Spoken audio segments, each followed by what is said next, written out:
Acts 10, 1 through 8, English Standard Version. Mini sermon time, y'all. At Caesarea, there was a man named Cornelius, a centurion of what was known as the Italian cohort, a devout man who feared God with all his household, gave alms generously to the people. That means he gave money to help poor people. That's what alms are. Gave alms generously to the people and prayed continually to God. About the 9th hour of the day, he saw clearly in a vision an angel of God come in and say to him, Cornelius. And he stared at him in terror and said, What is it, Lord? And he said to him, there's an interesting point, and he stared at him in terror. There's people who will say, well, God's not scary. I'm not scared of the Lord. The Lord is loving and kind.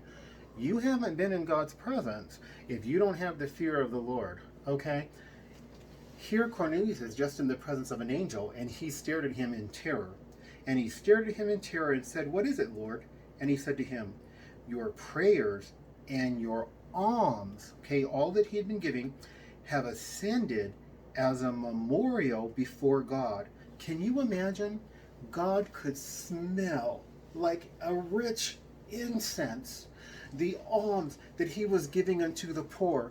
For God's word says in Matthew 25, what you do unto the least of my people, that's poor people essentially, widows, fatherless, homeless, what you do unto the least of my people, you do unto me.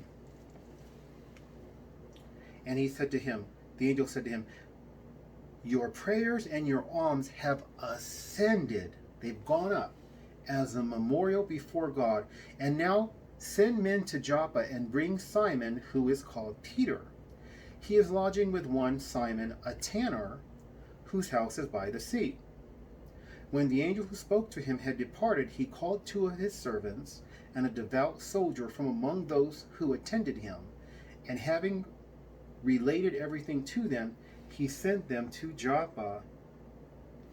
So I'm writing this to you beautiful TIs who are neglecting to help the poor. And if you are homeless, you can certainly pay your tithes. I was homeless on the streets, 3 months in a homeless shelter, 5 weeks. I paid my tithes and offerings throughout that whole period. This is for everyone. This is not for people who have more money than me. It's for me. It's for everyone. But this is the power of your tithes and offerings. They can play a major role in leading to salvation. He was praying, but the key thing he was doing was he was giving his alms. Cornelius was a Gentile, by the way. It's interesting because we think Paul was to preach to the Gentiles, Peter was to preach to the Jews, the salvation of Jesus Christ. But Peter actually was the first person to preach to a Gentile, and that was this Cornelius, because he was paying his alms, he was praying regularly to God and seeking out God, and it led to his true salvation, which is not these good acts. My righteousness, when I talk about what I do, my righteousness is as filthy rags. And to the extent that I do give, it's because God made me do it. All glory to the Lord. But that's how powerful giving is. It can lead to salvation, and it did for a Gentile. Pay your tithes and offerings, TIs.